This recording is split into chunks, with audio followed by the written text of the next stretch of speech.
Le dimanche 23 janvier 1967, Kinshasa assiste à une cérémonie insolite, les funérailles de l'UMHK. Des jeunes brandissent une croix sur laquelle est accroché un casque colonial portant l'inscription « Repose en paix, UMHK », née en 1906 et morte le 31 décembre 1966.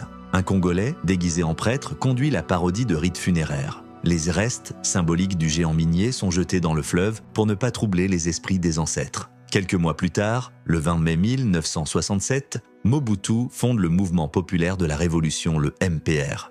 Le manifeste de Nsele, charte idéologique du mouvement, proclame un nationalisme teinté de révolution et d'authenticité. Cette révolution se veut véritablement nationale, essentiellement pragmatique, rejetant à la fois capitalisme et communisme. L'un des slogans résume la position, ni à gauche, ni à droite, ni même au centre. Le 24 juin, une nouvelle constitution est adoptée. Elle instaure un régime unitaire à présidence forte et limite la vie politique à seulement 2 partis. Mobutu précise, le deuxième parti doit être le parti de ceux qui ont un autre programme nettement opposé au nôtre. Un choix qui laisse à réfléchir. Qui prendrait un tel risque, à moins d'avoir un amour immodéré pour la démocratie? Ce même jour, une nouvelle monnaie est introduite, présentée comme l'une des plus fortes au monde. Sur proposition de l'historien Jean Vansina, elle prend le nom de Zaïre. Le 2 octobre 1968, Mobutu tend un piège à l'ancien chef rebelle Pierre Moulélé. Par une amnistie trompeuse, il l'attire dans ses filets. Le lendemain, le 3 octobre, Moulélé est exécuté dans une violence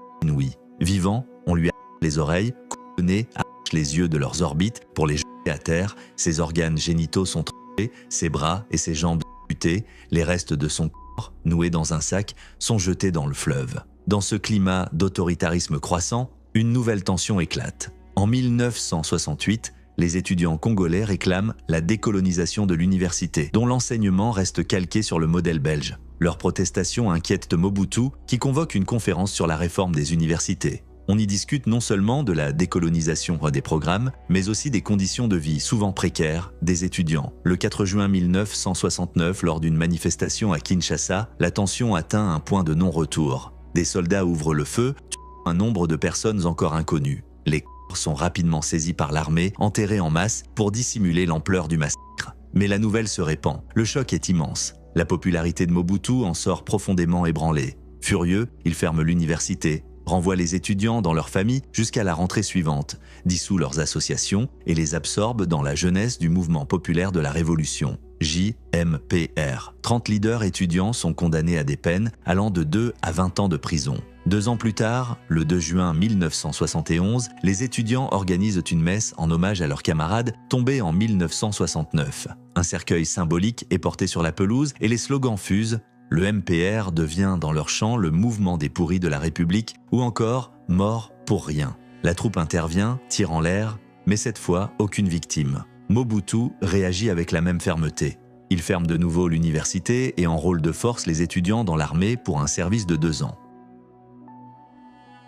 En novembre 1970, les 5 années que Mobutu s'était accordées pour redresser le pays touchent à leur fin. Il dirige désormais un État pacifié, dont il contrôle toutes les institutions. Le multipartisme a disparu, l'opposition n'existe plus, l'armée lui est acquise corps et âme. La bataille pour la reconquête des richesses minières a tourné à son avantage et il bénéficie du soutien du bloc occidental. Il avait promis de rendre le pouvoir. Il n'en est plus question. Le Parlement est dissous. Le 1er novembre, Mobutu se présente seul à l'élection présidentielle et sans surprise, est élu au suffrage universel. En décembre, une révision constitutionnelle consacre le parti unique, le mouvement populaire de la Révolution, désormais institution suprême de la République. C'est dans ce contexte qu'il lance la politique de l'authenticité ou zaïrianisation, destinée, selon lui, à décoloniser les esprits. Le 14 février 1971, à Dakar, il en expose les principes. Le MPR a besoin d'une âme, c'est l'authenticité. Nous voulons être des Congolais authentiques. Le pays change de visage. Provinces, villes, rivières et avenues sont rebaptisées. La République du Congo devient le Zaïre, avec un nouveau drapeau tricolore, vert pour la terre,